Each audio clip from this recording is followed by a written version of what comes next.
Hey everyone, not long ago, one of my viewers left a comment and asked me to give her a good reason why we have the Social Security earnings limit. Now, the comments to her post showed just how many viewers shared the same belief that the earnings limit is unfair and it should be eliminated. So in today's video, I want to go over why we have an earnings limit and look at the history of that earnings limit for some perspective.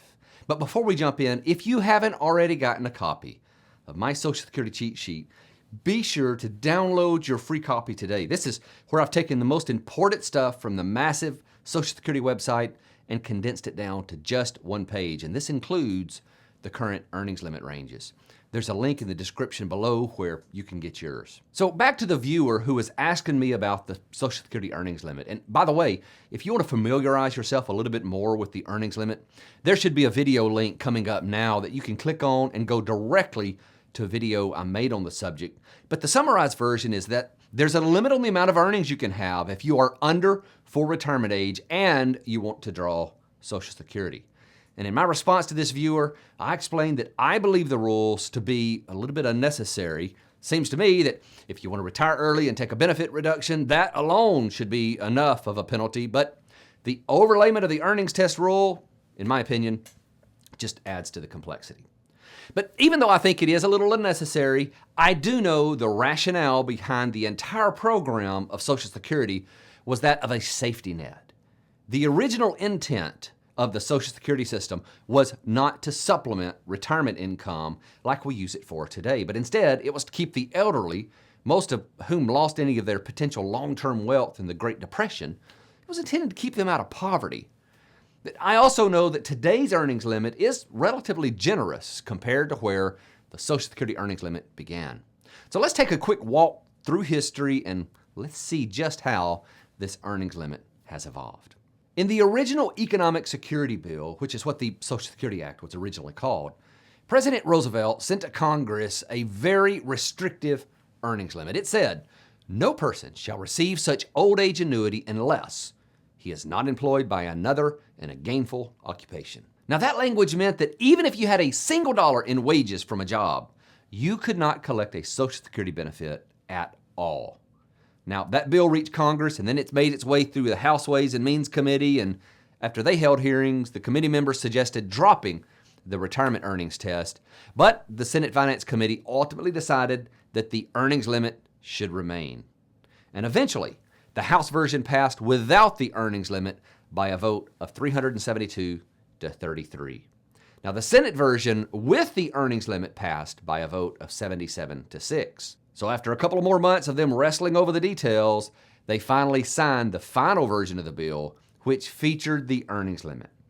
Now that final version of the Social Security Act in 1935 contained this language on the subject. Whenever the board finds that any qualified individual has received wages with respect to regular employment after he attained the age of 65, the old age benefit payable to such individual shall be reduced for each calendar month in any part of which such regular employment occurred by an amount equal to 1 month's benefit. So essentially they were saying that after you turn 65, which back then was the earliest age you could file for Social Security, they would withhold 1 month of benefits for each 1 month of regular employment. Now, over the next few years, lawmakers realized they needed to make the term regular employment more clear and define it a little better. So in the 1939 amendments to the Social Security Act, they defined regular employment as having earnings of less than $15 in 1 month. Now, by the late 1940s, we saw post-World War II wages rising, and the $15 earnings limit was outdated at that point. So in 1950, lawmakers passed more amendments that eliminated the retirement test for applicants at age 65, and they also increased the earnings limit from $15 to $50. Now, the 1950s also saw a big expansion of Social Security, and an additional 10 million people, including those who are self-employed, gained Social Security coverage. Now, the earnings test for the self-employed was set at $600 per year initially, but in 1952, they jumped that up to $900 per year. Meanwhile, the earnings test also increased for those who are W-2 employees from $50 to $75. And then we have the 1954 amendments, which reduced the age where the earnings test no longer applied from age 75 down to 72. Those amendments also eliminated the earnings test differences between those W-2 wage earners and those who are self-employed. Up until that point, the W-2 wage earners faced a monthly test, but self-employed individuals had an annual test applied to them. With the new law, the earnings test would only apply if earnings exceeded $1,200 per year. Then for every $80 increment, 1 month's benefit would be withheld. Then the 1960 amendments introduced the phase-in earnings limit, where an individual could still exceed the limit without a total loss of benefits. For earnings between $1,200 and $1,500, the reduction was $1 for every $2 in earnings. For earnings over $1,500, the reduction amount would be dollar for dollar.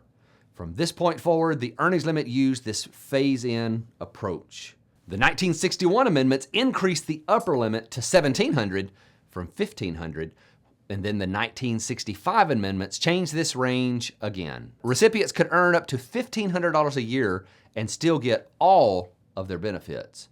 But if their earnings exceeded $1,500, $1 in benefits would be withheld for each $2 in annual earnings up to $2,700. And then for anything over that range, benefits would be withheld on a dollar-for-dollar basis. And then in the 1972 amendments, the method used to determine the earnings limit was modernized. Previously, only an act of Congress could mandate an increase in the earnings limit amounts. But the 1972 law put the increases on autopilot by tying them to increases in the average wage index. And that became effective in 1975. Then we had the 1977 amendments, which focused on lowering the age limit where an individual could access Social Security without an earnings limit. The House passed a bill eliminating the earnings limit at full retirement age, and the Senate passed a similar bill, but it didn't eliminate the earnings limit until age 70. Ultimately, the conference committee accepted the Senate position, and the final legislation ended the earnings limit at age 70, but that didn't come into effect until 1983. But in those same 1977 amendments, it also separated those who were full retirement age and those who were over full retirement age, and it broke out the earnings limit into two bands. They granted a more generous limit of $6,000 annually for those who are at or above full retirement age, and in the 1983 amendments, lawmakers expanded this by not only giving those above full retirement age a higher earnings amount, but also decreasing the amount of withholding by reducing that withholding to $1 for every $3 over the limit. And even though that change was legislated in 1983, it took 7 years to go into effect, so 1990. The next major change introduced the earnings limit as we know it today. The Senior Citizens Freedom to Work Act of 2000 permanently ended the earnings limit at full retirement age and increased the amount an individual can earn in the calendar year they attain full retirement age. So since 2000, except for the annual increases tied to wage growth, the earnings limit has been unchanged. This is the longest period the earnings limit has ever gone without substantial changes. Now, part of that is due to the automation of the increases by tying in with the annual changes to the National Average Wage Index, but there has been some talk about the earnings limit being one of the fixes for the pending shortfall in the Social Security Trust Fund. The argument is that the earnings limit could be reinstituted for all ages if their income exceeded certain thresholds. This would be the means testing that would exclude certain high-income individuals from drawing a Social Security benefit. Now, that may never happen. I don't know. But the framework is already in place for those with incomes that are high to not receive a benefit, and for whatever their ages are. If you want to read more on this subject and anything else that we've talked about in today's video, check out the resources in the description below. I've got lots of links down there.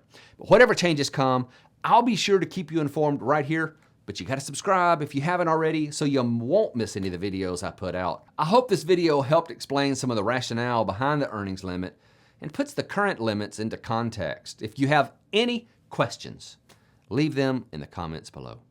Thank you so much for watching.